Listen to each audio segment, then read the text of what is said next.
Hi, my name is Huey. I am going to be performing intradermal injection for Nightingale College. I am going to be gathering my stuff first before heading to the patient's room. I have my gauze pad, my alcohol pads, my gloves, my hand sanitizer. I also have my medication and a tuberculin safety syringe. We are using a 1 milliliter 25 gauge 5/8 inch needle. For today's procedure, I am also going to verify my doctor's order in the MAR to make sure that everything is correct, to make sure that I have the right patient, right medication, right dose, right route, right time, and the right documentation. It looks like we have an order for the patient to receive tuberculin skin test intradermally. This is going to be 5 TU per 0.1 ml. This is one dose only. So on hand, the vial we do have is tuberculin. It's 5 TU per 0.1 ml in a 5 ml vial. So I will be drawing out 0.1 ml only. I am going to head to my patient's room and close the door behind me to give my patient privacy. I am also going to perform hand hygiene and introduce myself to the patient and explain why I am there. Okay, hi sir, my name is Huey. I am going to be your nurse today. I will be helping you with the injection. Can I have you verify your full name and your date of birth for me? Okay, so I am going to verify my patient's information with their wristband and everything looks good. Sir, do you have any known drugs, seasonal, or food allergies? Okay, none. Okay, so the doctor has put in an order for a tuberculin skin test for you. We are going to be using your forearm area and injecting the medication intradermally into there. So just a little bit into the skin.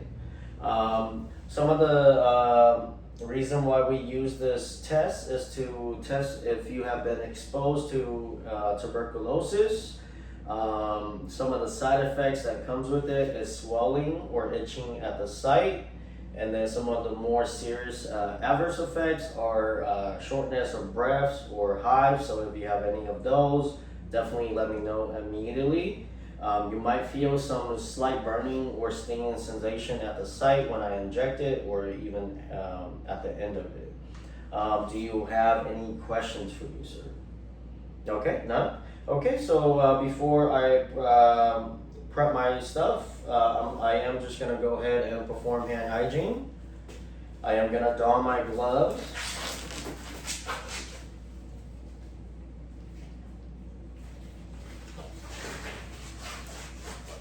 Okay, and then I am just going to go ahead and start to clean the top of the vial first.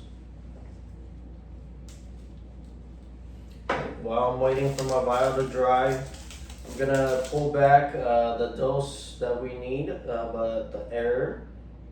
Okay, so I need 0.1 amount of air to be injected into the vial. Okay. And then I am just going to go ahead and inject the air into the vial. We're going to invert the vial and then pull back 0.1 ml of the medication. Okay, and then we're also going to make sure that there's no air bubbles in there by flicking the syringe. Okay, once we're sure there's no more air bubble, we're just going to go ahead and use the scoop technique to recap our needle here. And then I am just going to show the camera my dose. Okay, 0.1. Okay, once I have my medication drawn, we are just going to go ahead and reassess, assess our site on the patient. So usually we want 3 to 4 finger width above, below the antecubital space. And then we are also going to make sure that it is at least 1 hand width above the wrist. So we're going to be using this area on the patient. Okay, once I've found my site, I'm also checking for any inflammation, redness, or skin discoloration. We're going to also palpate for any tenderness. everything looks good. If I notice anything wrong, we will rotate to a different site. Okay, so I'm gonna go ahead and clean my patient's site first. So we're gonna use our alcohol pad here, cleaning in a circular motion from the inside to the outside, 2 inches. Okay, once that is dry, we are gonna take our needle, and then we are gonna be holding our needle with our thumb and forefinger.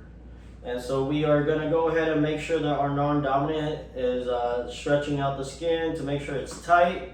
And then we will make sure our bevel is up on the needle, inserting our needle at a 5 to 15 inches degree. 5 to 15 degree. And then we are gonna go ahead and inject our needle into the patient up to 3 millimeter. We're gonna make sure that we push the medication at a slow rate, and then I should feel some resistance. If I don't feel resistance, that means that the needle has gone too far and I need to withdraw and find a new site and try again. During this time, and while injecting the medication, I should see a bleb or a wheal. And I do see it, and once I see it, medication's all gone in there. We're just gonna apply a gauze and withdraw our needle really quick, and then toss our needle into the sharps container. We're gonna make sure we apply a bandage on the patient if needed. I will remove my glove, make sure all my materials are in the right bin, and we are gonna perform hand hygiene. We are gonna let our patient know that we'll be back in 15 minutes to reassess them. We're also going to give them a call light, make sure they're comfortable, and then go ahead and document our procedure. Thank you.